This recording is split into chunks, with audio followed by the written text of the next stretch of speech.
So hello dear student, কেমন আছো? I hope প্রত্যেকে শুধু ভালো নয় ভীষণ ভালো আছো। স্ক্রিনের ওপরে একটা প্রশ্ন লেখা আছে, তাই না? প্রশ্নটা কি বলেছে, প্রথমে আমরা মন দিয়ে পড়বো, বুঝবো, তারপর তার সলিউশনের দিকে আগে বাড়াবো।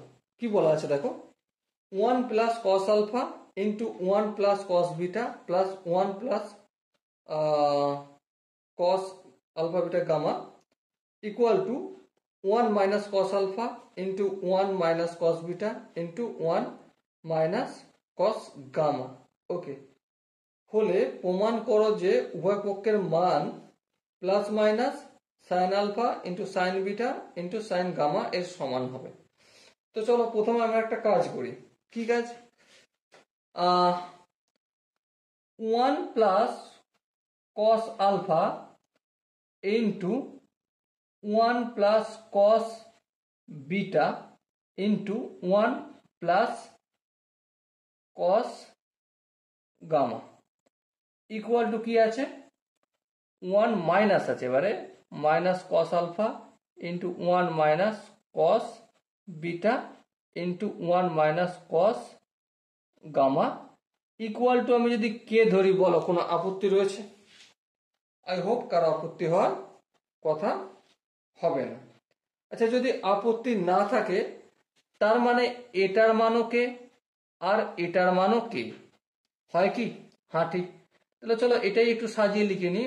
অতএব 1 plus cos alpha into 1 plus cos beta into 1 plus cos gamma equal to কে।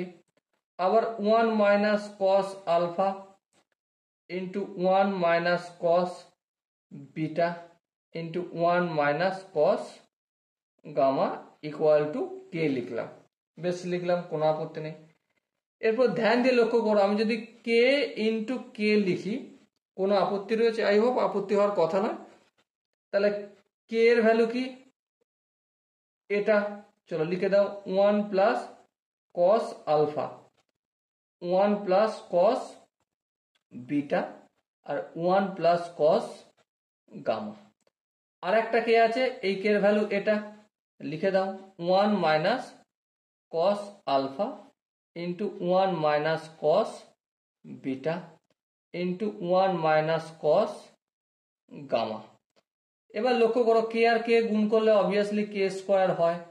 হ্যাঁ, এবার দেখো এখানটাকে 1 প্লাস কে আলফা আর 1 মাইনাস কে আলফা, তাহলে কি হবে? এ প্লাস বি ইন্টু এ মাইনাস বি, শব্দ গুণের আকারে আছে, তাহলে এ স্কোয়ার মাইনাস বি স্কোয়ার, তাহলে 1 মাইনাস কস স্কোয়ার আলফা আমি লিখতে পারি, 1 স্কোয়ার মানে 1। আবার এখানটা দেখো 1 প্লাস কস বিটা আর 1 মাইনাস কস বিটা, সো এখানটা লিখতে পারি 1 মাইনাস কস স্কোয়ার বিটা। এখানটা দেখো সেম হবে 1 minus cos square gamma. So এখানটা দেখো ছোট্ট করে একটু ভাবো, 1 মাইনাস কস স্কোয়ার থিটা সমান কি হয়? সাইন স্কোয়ার থিটা, তাহলে এখানে সাইন স্কোয়ার আলফা হবে ইন্টু এখানটা কি হয়ে যাবে, cos square sine square beta, আর এখানটা কি হয়ে যাবে, সাইন স্কোয়ার গামা। এটা হচ্ছে কে স্কোয়ারের ভ্যালু।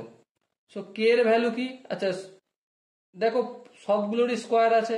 হ্যাঁ ঠিক, সবগুলো স্কোয়ার যদি থাকে, আমি sine alpha into sine beta into sine gamma ধরছি, তার হোল স্কোয়ার করে দিচ্ছি। স্কোয়ারটা অপোজিট দিকে আনলে কি হয়ে যাবে, প্লাস মাইনাস রুটের ভেতরে চলে আসবে, স্কোয়ার রুট কেটে যাবে। সো কি হবে answer? Plus minus sine alpha into sine beta into sine gamma. Okay, তাহলে কি এর ভ্যালু এটা পেলাম। তো আমাদের প্রমাণ কি করতে বলেছিল? উভয় পক্ষের মান plus minus sine alpha sine beta আর সাইন গামা। কে ধরে নিয়েছিলাম আমরা? কি উভয় পক্ষকে আমি কে ধরেছিলাম, তাহলে উভয় পক্ষের মান পেয়ে গেলাম। তো এটা লিখে দিতে পারি আমি প্রমাণিত। ওকে, আই হোপ প্রত্যেকে এই কোশ্চেনের কনসেপ্টটা বুঝতে পেরেছো। এরপরে যদি কারো মনে হয় যে না দাদা আর একটু ডিটেলস এলাবোরেট করার দরকার আছে, তো অবভিয়াসলি তোমরা একটা কাজ করতে পারো, কমেন্ট সেকশন রয়েছে, কমেন্টে জানাতে পারো। ওকে, সো দেখা হচ্ছে নেক্সট ভিডিওতে। ততক্ষণ পর্যন্ত ভালো থেকো, সুস্থ থেকো এবং জয় হিন্দ।